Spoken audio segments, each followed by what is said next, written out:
happy faces. And the happier are the ones who still have some cheese with them. But as I said outside, there is a tax you got to pay for that cheese, which is now you'll have to listen to our extremely interesting panel talk about cheese. Between you and the cheese, Avantika? Okay. Dhruv and Dhruv's cooking. Do you know what people would prefer? Do you know that, Dhruv? You know for sure, right? We would definitely prefer Dhruv over Dhruv. No, we would definitely prefer Dhruv over Dhruv's cooking. And we would also prefer Chris over the cheese he's got him. And Avantika, also you. That goes for you and Varun. So on that note, this is the last panel of the day. And a panel that a lot of us have been looking forward to. The panel is being moderated by the extremely talented and gorgeous Ruth D'Souza Prabhu, a very close friend. Ruth is an independent journalist and a food writer with more than 22 years of experience. She has written for New York Times, Al Jazeera, The National, Whetstone, Condé Nast, Traveler, Nat Geo Traveler, Mint Lounge, and more. She's on jury panels for prestigious F&B awards such as the Epicurean Guild Award, Condé Nast Restaurant Awards, BW Hotelier Awards, and more. She's also the editor to a very successful book that came out last year, India's Most Legendary Restaurants. She's also a contributing author to the Bloomsbury Handbook on Indian Cuisine. Ruth, over to you.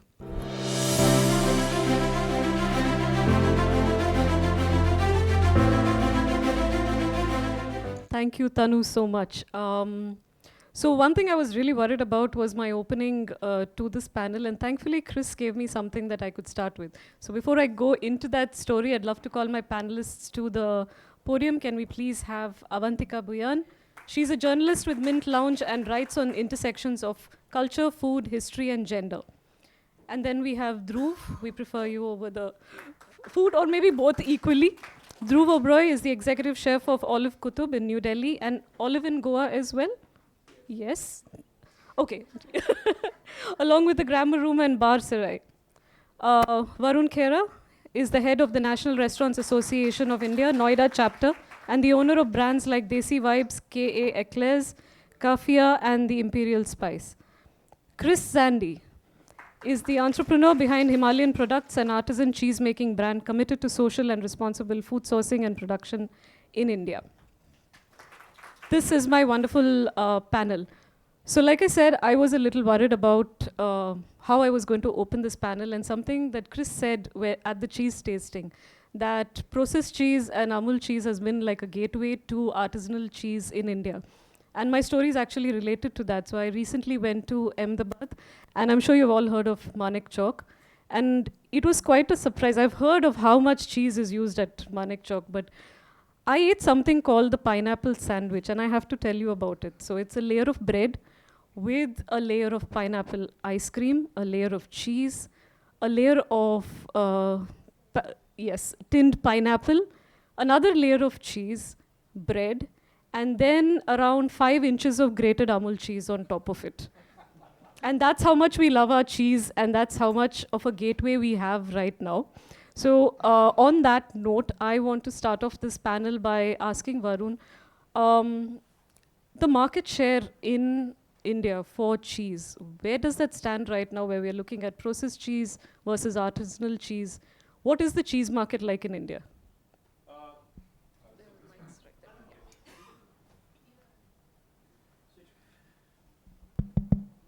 Well, good evening, everybody. So you'll be astonished and amazed to actually hear me out that the cheese market in India today is more than $88 billion. So it's an astonishing amount of cheese which the country is consuming today. As rightly mentioned by Ruth, thanks to Amul cheese and the Indian cheese brands, which really popularized cheese eating habits.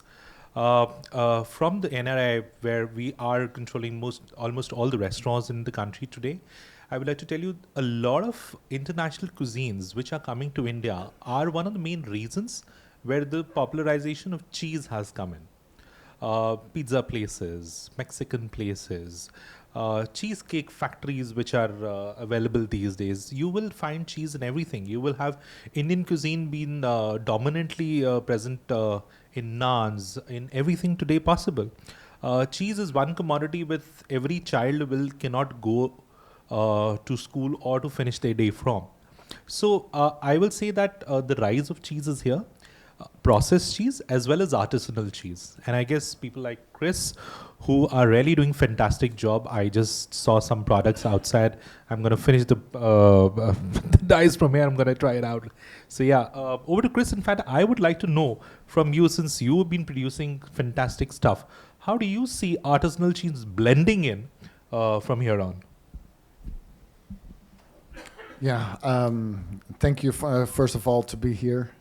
It's an honor. I think with that, the processed cheese made it very popular and made it also kind of for pizzas, etc., more transportable. And I think as we see the cheese develop, then also the healthier cheese is a demand. Because when you see as well, the cheese nowadays is even in Holland or in the West, not even milk comes or touch the cheese anymore because it becomes a processed kind of a cheese. And people go to a heritage or a natural or a more healthier way. And with that, there will be a demand on, okay, it's nice, but now I want to be healthy as well. I want to have that kind of traditional flavor into it as well. So I think there's a good market that will develop as well from there on. It's more the cuisine that asks for it, I think, for the artisan cheese. All right. On that note, Avantika, how do you think the rise, as both of them have said right now, the rise of cheese in India, how do you think that's affecting the domestic market? Do you think there's some sort of a popularity contest between, say, imported cheese, artisanal cheese, Indian-made indigenous cheese? What is it like? So it also has to do a lot with how the market has developed. I was talking to Chris earlier today, and we were talking about how in 2007, when he started Himalayan cheese, it was really one of its kind. That was also the time when a lot of people were traveling for work, for leisure, to Europe, tasting different kind of cheeses. And when they would come back, they would look to food halls for similar kind of cheese, but that would have gone through the whole cold storage process. It would not be as fresh. It would not taste the same. So that was a lot of people who were traveling got hooked onto it and started their own cheese collectives, started making cheese. So 2014 was a time when a lot more people started collecting or started making artisanal cheese. Chris, of course, was one of the first ones, and then 2013, 2015, we had Eleftheria, we had the Cheese Collective by Mansi. So here was an option to have European-style cheeses, but made in India, made with the local provenance, etc. Also, what happened was a Eurocentric vision of cheese started. The shift started happening. So you had a lot of European-style cheeses, but the touch, feel, taste was Indian in some way. So Eleftheria had the Konark cheese, which was, shaped like the wheel of the chariot from Odisha. The pairing started happening, like, Dhruv said, the kalari with, the jamun jam, or the brie with the jamun jam, etc.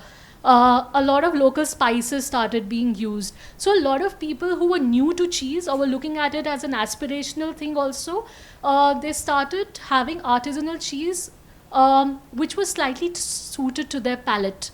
So right now, and it was very chef's-led. You would go to a restaurant, the chef would introduce you to some kind of pairing, would introduce you to indigenous cheeses as well. I think what happened during the pandemic was that all of these cheese collectives or the artisanal cheese makers, they started the first direct-to-consumer sort of an initiative, because earlier it was Horeca. People at that time wanted to innovate a lot with cheese at home. So that's how the artisanal cheese actually made a huge impact or made an inroad into the average consumer's household, if you were to say so. So that is how I think it's still balanced. People are still looking at imported cheeses, but they're also wanting those options from homegrown collectives or cheese makers. If Dhruv would like to. Yeah, I'd actually like to bring in Dhruv at this point.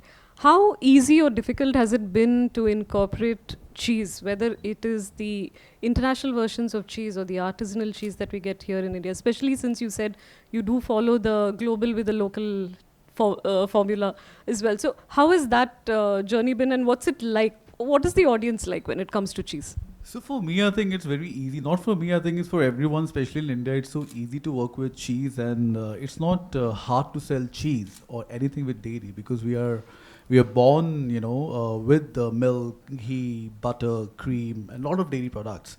But the challenge was how to make artisanal cheese cool, and especially when you're running a restaurant which is one of its kind and it's very aspirational in terms of money what we charge.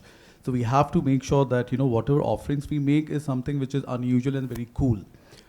And it's very funny, like when I develop menu and design menu, like especially the vegetarian section, my half of the vegetarian section is need to be cheese.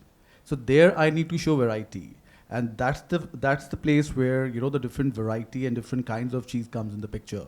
But you can't do just burrata as a cool cheese dish in the menu. You have to have many other cheese variety, different textures, different stories, different origin, different pairings for that matter. So that if a consumer is reading a menu, if I'm having a burrata today, tomorrow I can also have a kalari, or day after I can also have a cheese souffle which is made with zarai, or maybe I can have a cheese platter with the bombari which is sourced from Bombay.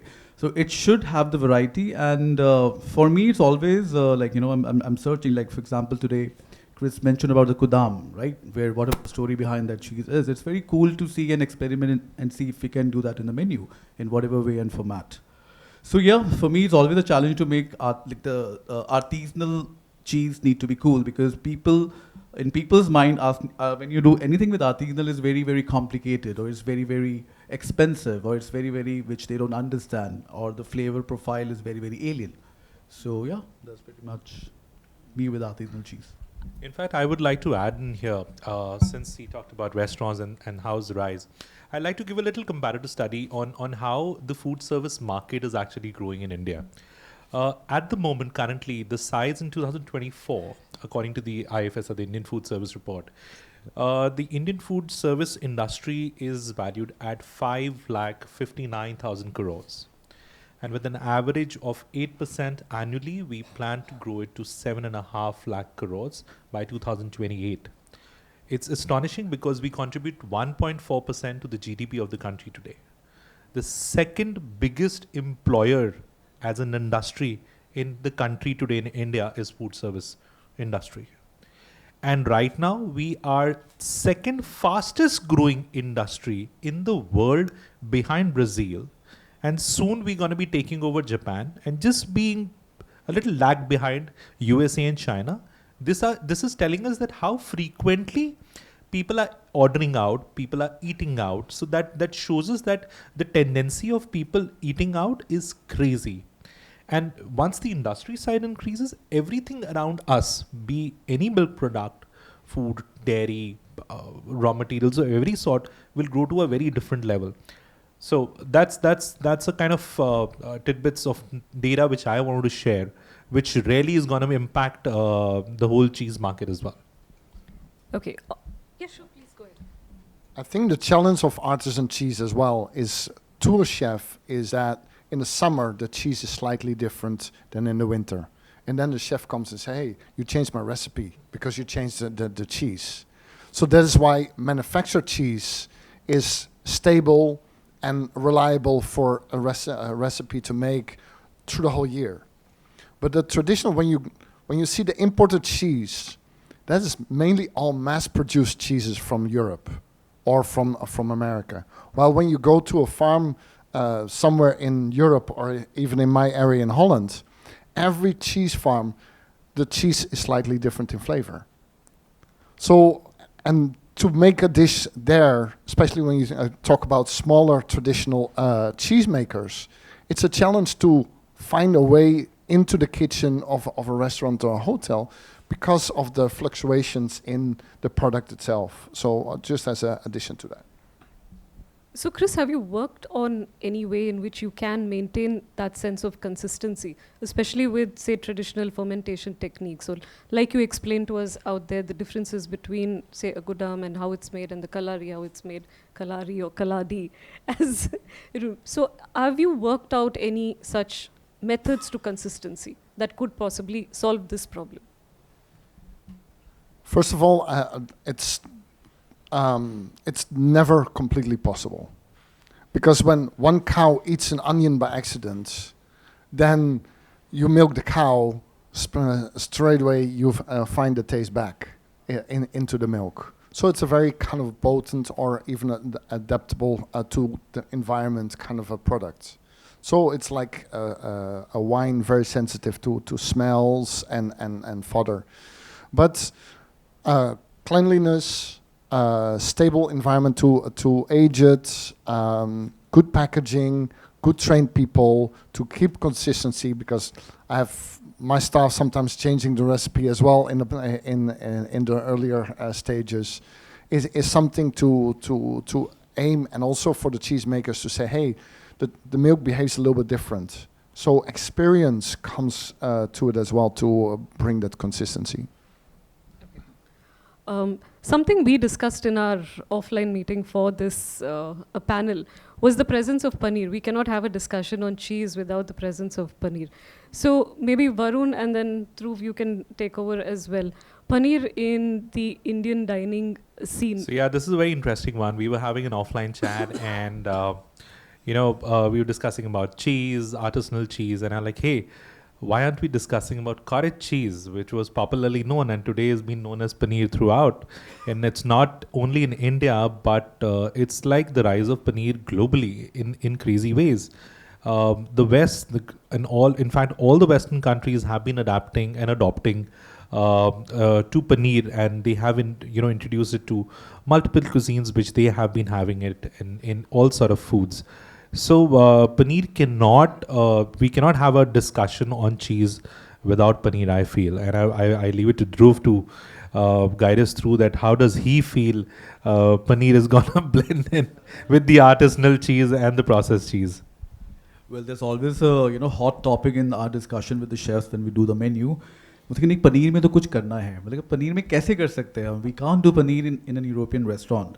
But then the other picture comes in place where you do your homemade cottage cheese with different kind of milk. You explore with different kind of paneer, especially from different communities, starting from Parsi. I think there is this beautiful variety called the Topli paneer, where the whole process is very different. They just it's very soft. It has been strained in that the conical kind of a strainer. Then I was talking to Tanushri that day. I think there's something from Bangladesh, right? It's called paneer or something. And again, the whole method is different. The taste profile is different because the milk is different, and the kind of agent they use to cuddle the milk, that is different. So paneer, yes, that comes in many forms, starting from your topli paneer to your chana to halloumi for that matter, or for a cottage cheese, which is very, very English. Like we still do like a cottage cheese pie, right? It's like a vegetarian version of a shepherd's pie, where we don't do paneer, which is shop bought, but we make our own cottage cheese or paneer. So again, the question is like how to play with the what people want and how to make it like quirky, how to make it cool. I'm just using this word cool a lot. No, that's cool. You can continue doing that. A little fun fact, I think, as well. Actually, this is where I think the Indian language has influenced the English language. Because cheese, kya cheese hai? So actually, when I came here and they said, oh, what is this thermocol box? I said, cheese hai. Ye kya cheese hai? Cheese, paneer. So actually, I believe that cheese in the English language come from the Hindi oorsprong, the origin, that actually was the thing. And from there on, kind of developed. So cheese is, in a way, still an Indian influence in the English language. Thank you, Chris. Om's song can definitely come into this play right now. All right, on that note, Avantika, I want to come back to you and maybe just take a little walk back into history. It is not like cheesemaking is not an Indian concept. We've had it around for a long time. So do you want to take us through possibly the cheesemaking history in the country, influences from the pastoral communities, and even colonial influences at one point?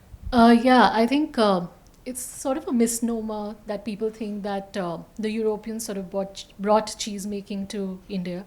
A lot of studies are now being conducted about evidences of this process in India, and there was a study in Nature recently which which sort of wrote about evidences from mid to late 3rd millennium BC from Gujarat's Kutch district.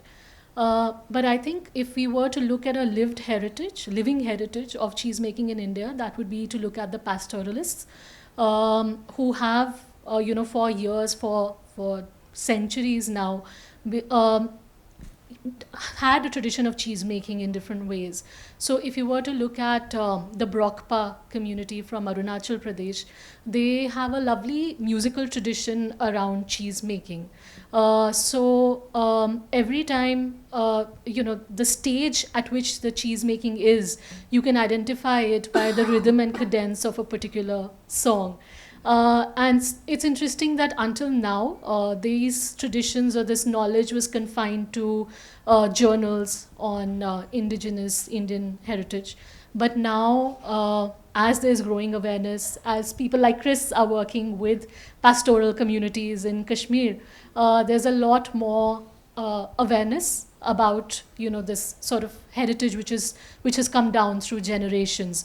So that is one aspect of it. What Europeans or what the colonials did do was introduce a sort of a matured cheese making process to India. So we can look at the Bandel cheese, which in Bengal, Tanushri. You should have a conversation with her post that on this. But even the chena at that time, for that matter, breaking milk using vinegar and lemon juice, and it started a whole chena-based sweets. The Bandel cheese, of course, when the Portuguese were making it. It was actually the Burmese, the more cooks who were doing it under the supervision. So a lot of households at that time in the region sort of took to it. But now there are few shops in Kolkata which are now retailing Bandel. There's a Kalimpong cheese, the Swiss missionaries in the 19th century. They got the brown cows, the machinery. That tradition sort of faded away with time. And I think what happened was that with the European influence, a certain kind of cheese became part of cultural memory. As you talked about Toplinu paneer, for instance, it's such an integral part of Parsi weddings or celebrations in Urvara. So that's still going on. So it is, I think, the cultural memory of these particular kind of cheese that has stayed on with us and contributed to this whole journey and evolution of cheese making in India. Yeah, that is a long history that we have. But then along with these cultural memories, and as you said, a lot of these traditions are going out and new ones are coming in. I think among the new ones are like using vegetarian rennet and vegan cheese. And I want to talk about that as well. How have you, Chris, found it? Do you use vegetarian rennet, and has it influenced the way you make cheese? Animal rennet is prohibited within India. So in that way, we had to go to vegetable rennet anyhow. However, you still see the animal rennet cheeses still being imported till today. I believe it is prohibited, but it still comes in. There are always ways. So, but it gives a little bit of a different kind of a tend to it. It has a little bit kind of a different rennet altogether, but otherwise it's very close to the animal rennet that it behaves. So it was very easy to adapt to it as well. A little bit of fun fact as well, and I'm just here to make us all smile a little bit too. And it's actually cheese is actually a way to add shelf life of milk. It is the preservation of milk. It makes it transportable of milk when it is. It's also when there's abundance. Like it's a hot in a hot climate in the April, May, June. Our cheese sales is the lowest. But for us in Kashmir, that's where our abundance of our cheese is and our milk. But in India, that's where you have your cows being dry, because otherwise it costs too much money to keep the cow kind of fed.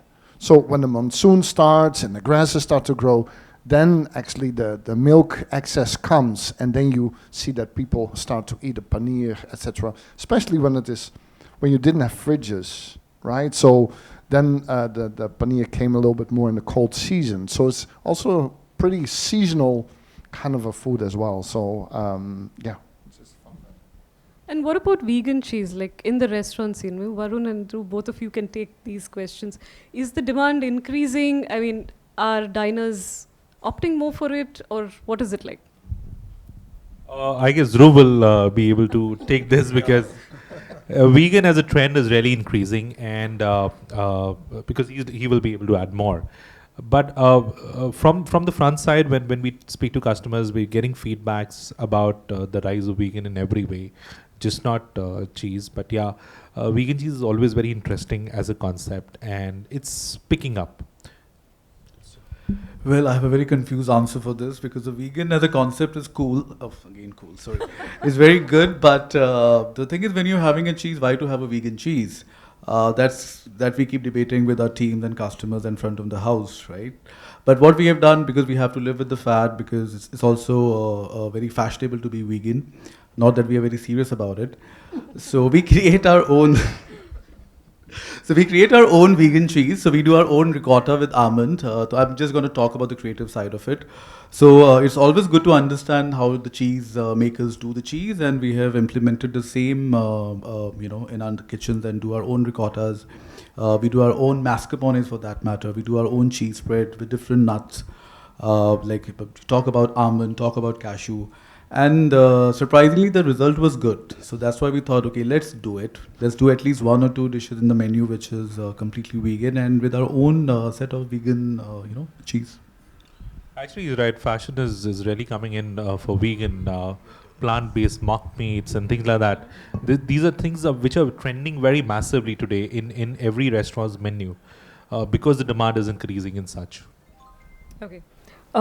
Something Varun said earlier about how Western cuisines and European cuisines have been like a gateway into cheese making its way to India. Avantika, I want you to answer this, since you write a lot about food as well. Do you think this is going to continue the way it is, or do you see Indian cheeses or more indigenous cheese coming into the mainstream when it comes to dining? I think like Dhruv had mentioned about global cuisine with local ingredients. We all know for some years now, chefs have been looking at homegrown, indigenous, seasonal, local produce. And even when chefs are doing Western cuisines, they are depending a lot on these indigenous varieties. So I think that is something that I'm seeing a lot. So, but having said that, right now in the country we have less than around 30 artisanal cheese makers, and very few of them have had the ability to scale up to a national level. So even if there are chefs who want to use a lot of these, be it indigenous varieties or artisanal, European style cheese made in India, it's very difficult to sort of procure these on a regular basis. So it's going to be interesting how in the coming years this sort of scale up is going to happen, whether it happens or not.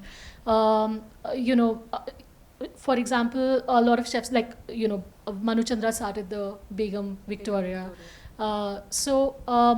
Because of extreme climate in India, instead of having just aged cheese, he's also come up with something like a processed cheese version made with trimmings from the cave cheese and the rind, and which can be used on a daily basis. It's created over a shorter period, and that the provenance of that. It is sort of an artisanal cheese, but in the processed market. So these kind of innovations perhaps are something to look out for. But I think in the coming years, it's going to be a balance between artisanal cheese and indigenous cheese. I think that's the balance we need to find. So, yeah. So what has happened over the period of time with the vegan menu? Like we always just make a joke of vegan, the people, but there are certain people, they always they don't find their way, in the menus. So what we have done recently in the menus, we have done a separate page on vegan menu. What was happening in the regular vegetarian page, if you write anything vegan, that vegetarian will never order, because there's also a problem with that where they think anything which is vegan is not tasty. So we are still figuring that out, because actually there are people who are following the vegan diet and they don't get to taste because of the other silly people who are there in the room. All right. So we know that a lot of cheese is also imported into the country. And Chris, I have this question for you. I mean, cheese is going to continue getting imported, and artisanal cheese still has to try and find shelf space. What do you think can be done to ensure that artisanal cheese still finds that shelf space, besides chefs like Dhruv making sure people find their way in the menu? I don't think the market for traditional cheesemakers is to find it on a pizza. Domino's, whatever, forget that whole industry, because we will be too expensive. It's just not the market. But when you have wine tasters, the wine cuisine, the fine dining industry, what is still a huge market is really something that we can grab on. And with that, I think when it's locally made, it gives the Indian market as well a pride, hey, we can do this too. We are not dependent on the West.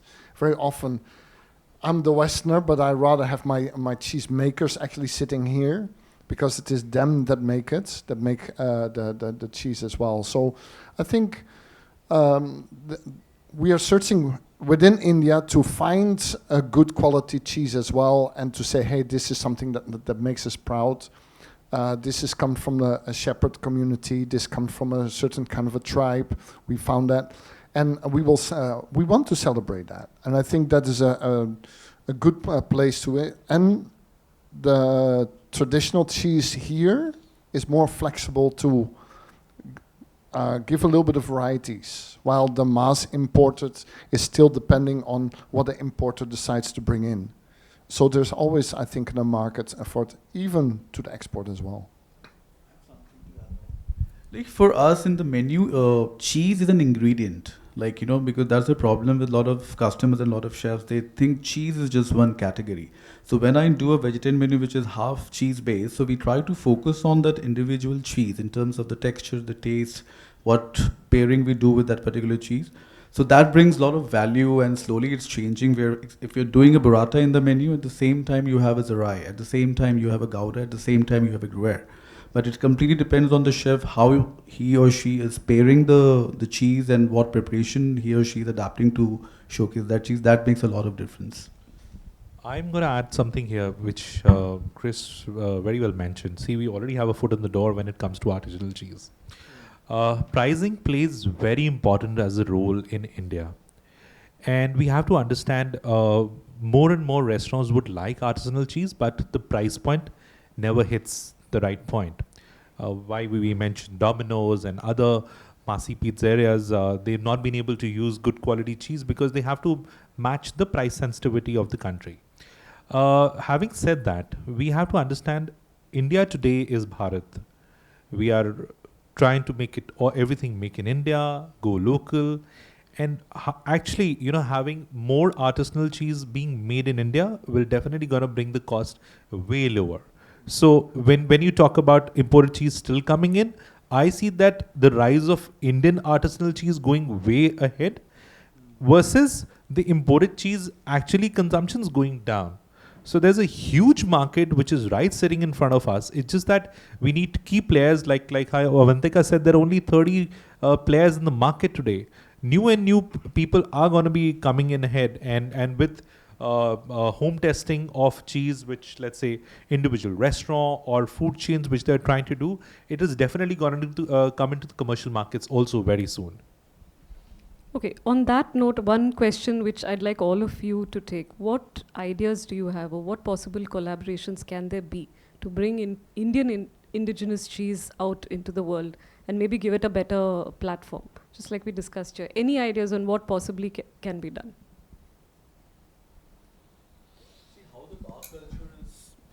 How the bar how the bar culture is growing every day, every month, every year. Like, we have so many bars.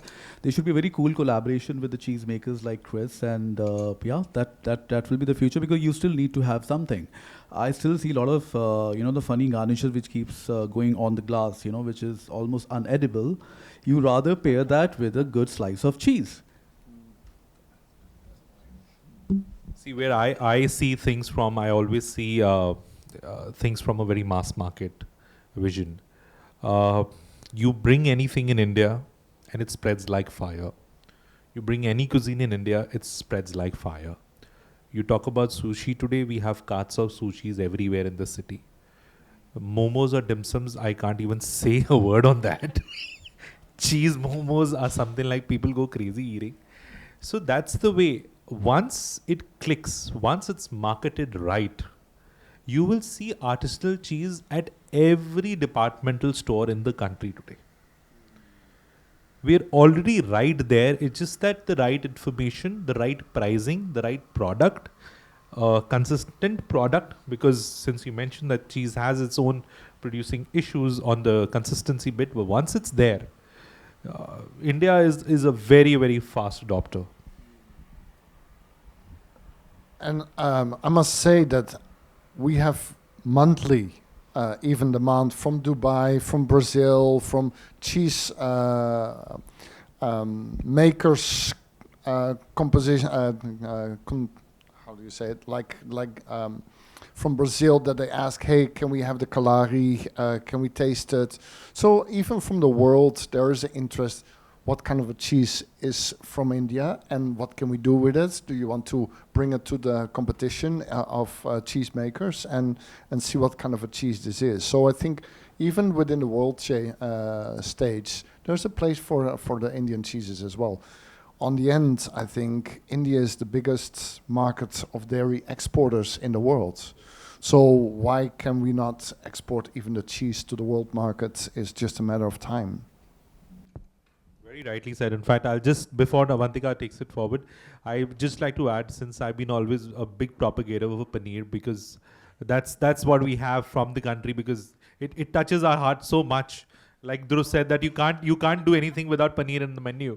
So paneer is gonna be the next big thing globally. Like how we adopt things, the world has already started adopting, and it will go crazy from here on.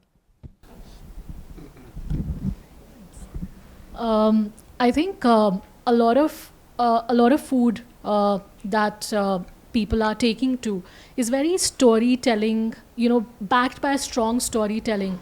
And I think artisanal cheese, be it the European style cheese that we are making and adapting, or the indigenous cheese traditions, there are such amazing stories to tell of collaborations, of using unique spice mixes, of elevating the flavor profile in a way, of the pastoralists who are you working with. So I think it is the stories that if are brought out, that would add to the appeal of artisanal cheese in India. Maybe I think me and Tanushi keeps talking on the GI tags. So cheese, this is a time where cheese should have a GI tag. I'm sure many of them has, and government should put this rule to every restaurant that at least they should have five variety of GI tag ingredients in the menu. Maybe something like that, might help, pushing that to a different level. So that's very interesting. Okay, on that note, I'm opening it out to questions from the audience. And Tanu, you should have been on this panel as well. Thank you so much. This was fascinating. I have a question for Chris, you and Avantika. We've been talking about Indian-made cheeses, right? As you said, even if it's 30 artisanal cheese makers, we are seeing Indian cheese on the shelf. That's a fact. But one of the trends that we see is most artisanal Indian cheese makers tend to make European cheeses. Why is it that we don't see them picking up Indian traditional cheeses? I mean, we know that the Bandil's struggling for survival today, right? Kalimpong struggled for a very long time and kind of stabilized now. We know that pastoralists have, that entire community has problems, and you're working with that while you're trying to work with cheese. One, why is it that we don't see artisanal cheesemakers picking that up? And second, is there something that needs to be done at the community level so that the artisanal cheeses survive and thrive? I have a vague answer to this, I think why people are still making European style cheeses is because for people who want to eat cheese or who are aspiring to cheese, the frame of reference is still very European. So, if you see a Gruyere or so you people have that sort of frame of reference that, this is something that I had there, and this is, an artisanal cheesemaker here is offering me taste, but in an Indian context. So, so that sort of helps make the transition. There was something very interesting that Mausam Jotwani Narang of Eleftheria said when she won, a prize globally for the Brunost. She's like, I'm not making good cheese just for India. It's not just good enough cheese for India. I'm making good cheese which can be had anywhere in the world. And I think that is still the frame of reference of still the mindset that people are working with. At the same time, I think there is an endeavor to bring indigenous cheeses into the mainstream. But like I said, with the Toplinu paneer, for instance, it's still produced in homes. There is not enough scale, to bring it into a more commercial aspect. So I think there's still some work that needs to be done there. But I think it's more the frame of reference still that. Also, education and awareness. Like in our colleges, we don't know. No one taught us which are the Indian cheeses. It's not in the theory of cookery or any of the books what you see in the hotel management colleges. So education and awareness is something which might it help a lot. Added on to that, I would say it's very much the usefulness. When you go to Indian cooking, we always fall back on the paneer. But when we want to cook a pasta or even a pizza, then automatically we fall back on the Western kind of cheeses. So I think we are an exception. When we started 2007, in 2009 we found this Kalari and we said, hey, we want to make this available to the whole of India. I'm pushing now since 2009 till to today, and now you see the Kalari really king, so I make a little bit more different story, or I want to make the Indian food a little bit better or bigger. So I think it's also depending on the chefs that want to draw on it, and sometimes it's not even awareness of Kalari or Kudan. Hey, we don't know, and what you don't know you cannot use. So I think you will see now in my area, all my butter, even the local farmers come back to buy the butter. It doesn't even reach into the stores because all the butter is sold off in the local locality. And otherwise we make some ghee, and that even hardly is shipped to out of the state because all the ghee is sold locally.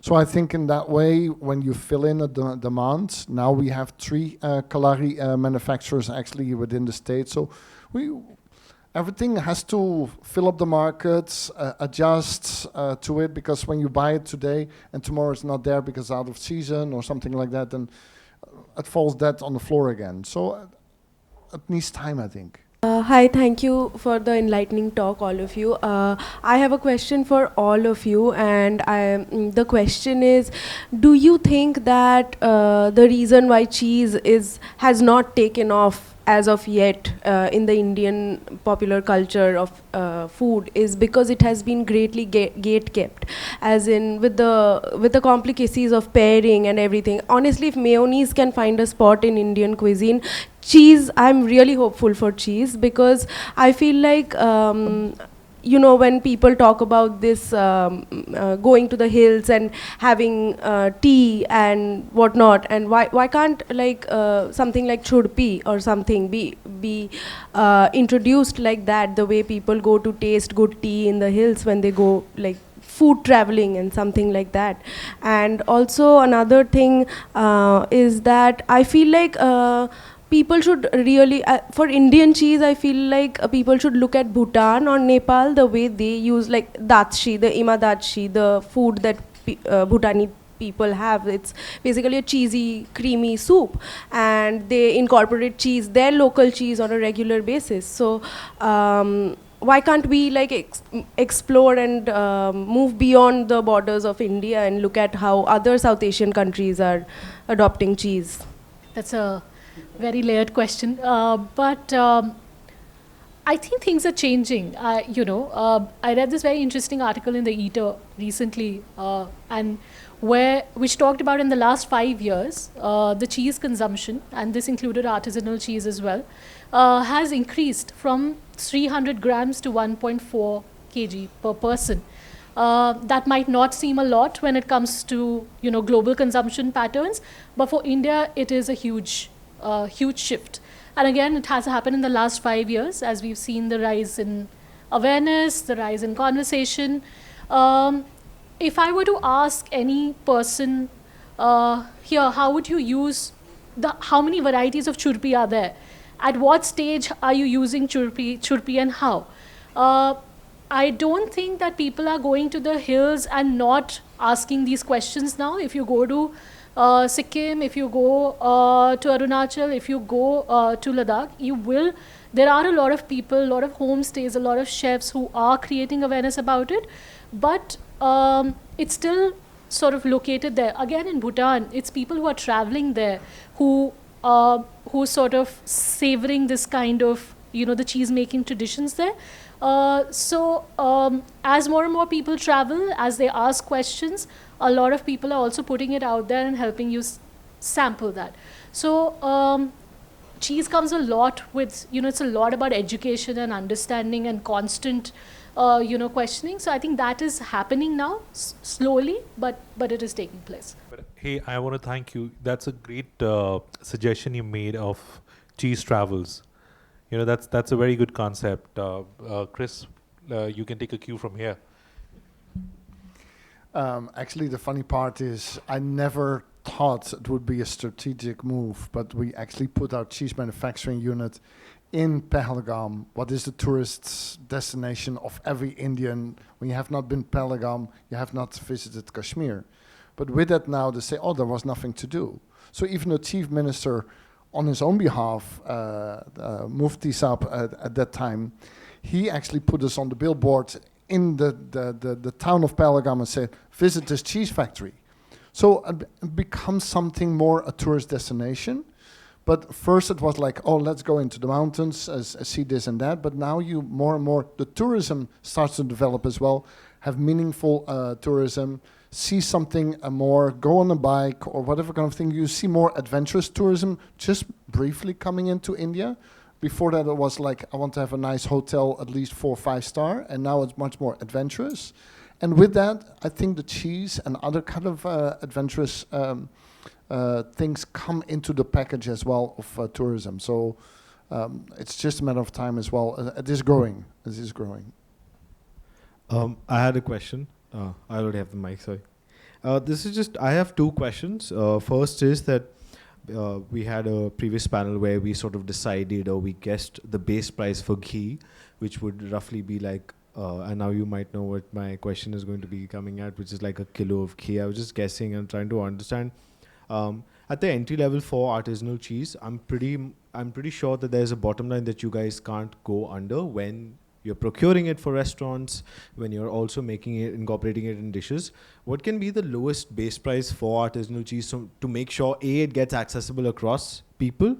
That's how we'll also learn because there's a little bit of a test that we had here. So now we know at least 5% more than anybody else who is not here or who probably doesn't go to Sundar Nursery. And and the second question, probably Dhruv, you can answer, is that how have people adopted and what is the kind of premium that you guys can now charge with artisanal cheese compared to a non-vegetarian dish or menu? So these are the 2 questions. When you, I think a restaurant in general, when you pass 800 to 1,000 rupees wholesale, the chef really starts to look strange at you and say, how can I make a dish out of it? and that's 800 to 1,000 per kilo.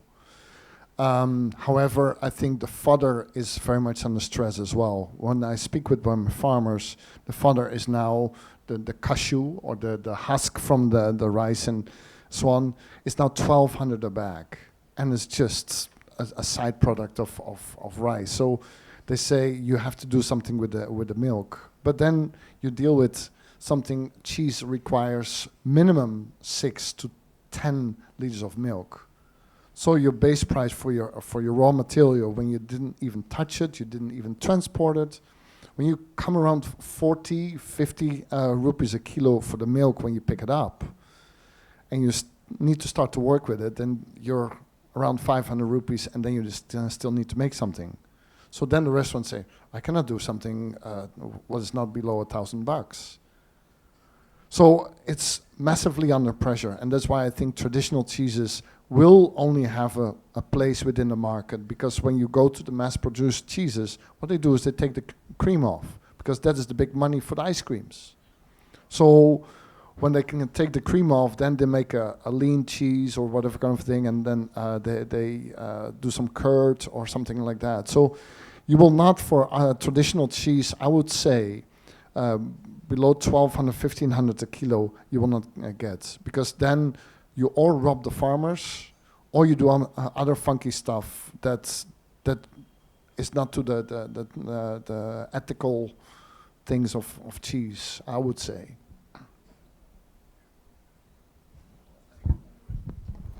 So when it comes to the pricing, what we charge, I think that completely depends on the kind of restaurant you're running. I think as Olive, it's a very aspirational place where we still have a liberty to charge that kind of money. But we usually don't take that for granted. We don't just charge money just for the sake of it, because Olive is one of the established brand and it has the beautiful location.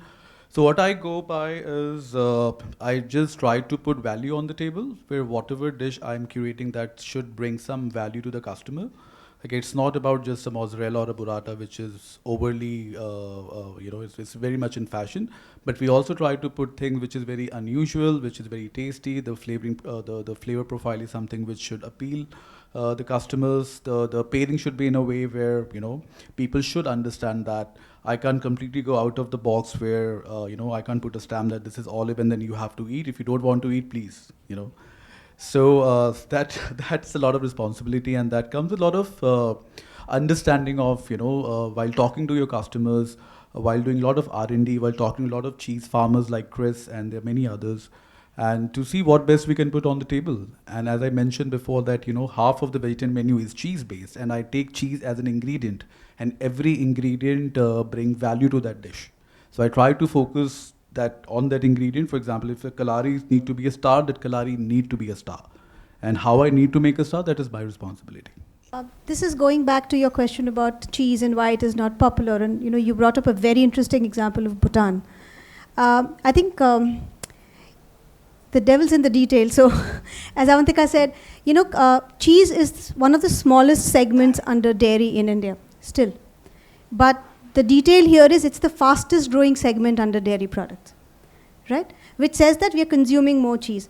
Now, when we say that it's not got into our cuisine, I think we need to also say what part of the cuisine are we talking about. We see an overwhelming use of cheese today in a lot of parts of India in the street food, which is a part of our cuisine, right? It might not have got into our home pantries with the same vigor as that it's got into cheese, street food. At the same time, in upwardly mobile urban homes, we see finer cheeses getting in. That might not have gotten to the others. Now, that might also be because when we say, why aren't we using it in our food? A question which you know better than I do is, what is our food, right? Not all areas use food. Now, Bhutan is a very interesting example because we see that country uses, when you go to Bhutan, there's an overwhelming amount of cheese in the food that they serve to you. But the cheese that they have imported is about 7 times more than the cheese that they have exported in the last year. And most of that import is from India. So the cheese that you're eating there is not technically Bhutanese cheese. Most of it that you're eating is actually Amul cheese that's getting into the food.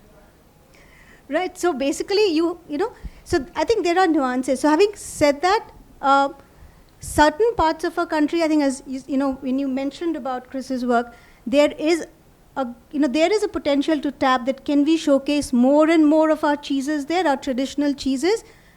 Yes. But at the same time, as you said, why isn't it growing? I think we just need to look at it a little more minutely, saying, is it growing in certain parts, not in the others? In what sectors is it? And in what where is the scope of traditional versus, European-made Indian cheeses? And I think I just wanted to make a small comment, but because I found that question very interesting. Maybe innovative marketing practices need to happen. For example, if I want to snack something, if I'm on Blinkit, there should be a section on cheese, right? If it's a lot of responsibility goes on government for that matter. They should do like a cheese tourism, like as you mentioned. Like Prateek is doing a wonderful job at Nar, where he's doing a cheese trolley with all things local cheese.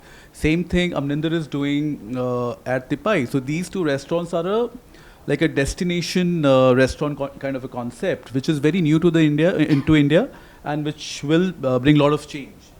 So a lot of things need to happen from government, and the very innovative marketing practices need to happen, which will bring a lot of change. Correct. It's not a question per se, but I repeated my example from 25 years ago related to wines, or what you said about cheeses. 25 years ago, we learned about wines in India because they came here and told us about their wines were. Zero government intervention on both sides. That's why we drink the wines we drink in India. And they gave us their table wines, not the good stuff. And we're like, wow, it's amazing, right? Government always is post-fact. Will catch up after the cows died and the cheese is curdled. If we really want to do that, we just replicate and take our cheeses around the world, and as a collective sometimes, and restaurant of the Prateek and Amninder, all of us are doing over there, the government can wake up day after tomorrow. Our problem is now.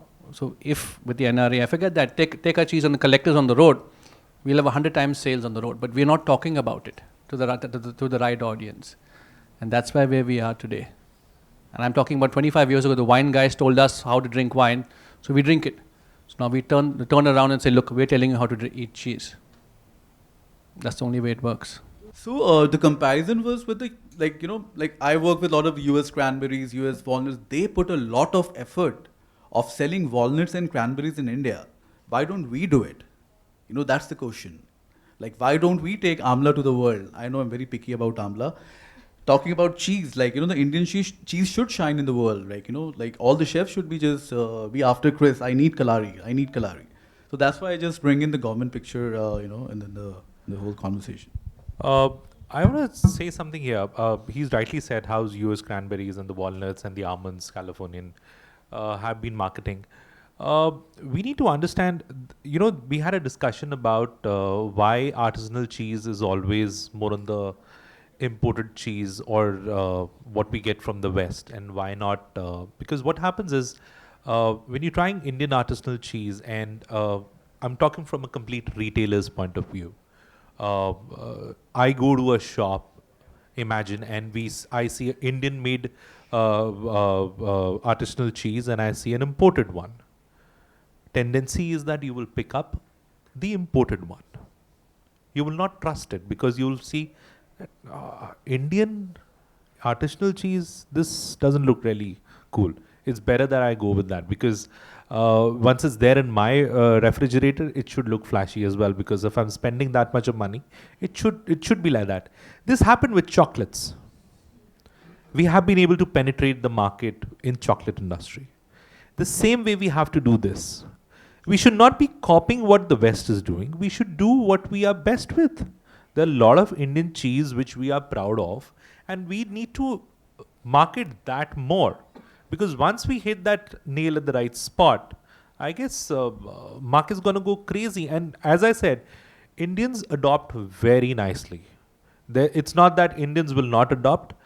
Amul proved it, that cheese can be sold. Ma'am has been, Tanushree just said that, maximum 7, Amul cheese is present in Bhutan, and they've been selling more than the Bhutanese cheese. So this speaks leaps and bounds about what the penetration of Indian cheese can go to. Picking up from another thing that how NRAI can probably help is that definitely there's a lot of events which happen. Why not the artisanal brands, let's say the 30 manufacturers who are there, form like a consortium or form like like something like a group, a cheese group, which can collectively, maybe marketing budgets are not that great at the moment, but if they just try and create the market size, increase the market size, and then the pie can actually be divided amongst them, depending on their quality, depending on their marketing, packaging, everything can happen on later. But we have to understand that this, whoever is trying to get into it is not in an NGO. They're trying to get it in a very commercial way. So for them to market is very important. For them to give it a great packaging is very important. Adopters, buyers are ready to buy it, provided we have the right product. We are buying all imported artisanal cheese. Why are we buying that? Because A, availability is less, B, quality doesn't really stand it, C, the customers are not very happy to have it. You tell a customer that, oh, I am using Indian artisanal cheese and I am using imported cheese. The customer will tell you that, oh, I want imported cheese. Why are you using substandard product? He's not realizing, but people do speak all these things. So the onus lies amongst all of us collectively to take it from here and make it big and make it large. The market size is there. $88 billion. What are we talking about? We're talking about crazy numbers here. Adding to that, we have even the British are saying our cheddar, our aged cheddar, is really that they cannot even find their own stores because of the mass production of cheddar has changed the cheddar flavors even in the stores of England. So I think when you go to a traditional, you definitely can do better. But I echo completely with my colleague here next to it on the panel. Is kind of, it is an uphill battle. But the interesting part, and I think it is also a little bit on the structure, in the old times in Europe, it was the monasteries that actually developed the agricultural produce into beers, in wines and cheese, etc. Here in India, actually, where you see the industrial effect or the mass production happen is around a cooperative or industrialist. And the subsidies feed those kind of a small group that sits on a group of industry. But even today in Kashmir, we have only for 5 years now a motorized cutter to cut the hay. It's 5 years. In my hometown, we did it with horses, and when you can see, even in the mountains of Switzerland, they drive with tractors up the mountain like anything, and one man can cultivate a whole mountain. But the Indian system actually have never really taken a good interest, other than through NGOs and cooperatives, for the interest of the farmers, what they have and what can we do with it. It's much more market demand, who wants to pull it, and from there on, okay, an Amul or rises to the top. But we don't see like, hey, where's the farmer? What do you have? Can we bring it into the market? How can we develop it? How can we put pressure on the cost so you can be profitable? And I see that in the whole of India with all the things, like the walnuts in Kashmir, and I think you have such a good walnut. But when I see the university, they say, oh, you need to bleach the walnut and this and that and whatever. I'm like, they because they don't want to lose the walnuts in the grass, so they prematurely harvest the walnuts because they don't want to lose it in the grass. So then you have a raw walnut. While in California, you can have it ripen off, you shake it from the tree, everything is nice, shortly cut, and you can pick up the ripe walnuts, what gives a completely different taste. So I think it is the development of the agriculture that we take in the whole of India to take more interest in to develop a more quality agricultural foods. All right. On that note, I will wind up this panel. It's been a wonderful discussion. Thank you all for being with us. Very clearly, Indian cheese is already cool, and it's on us to make it cooler some more. Thank you for being a wonderful audience too.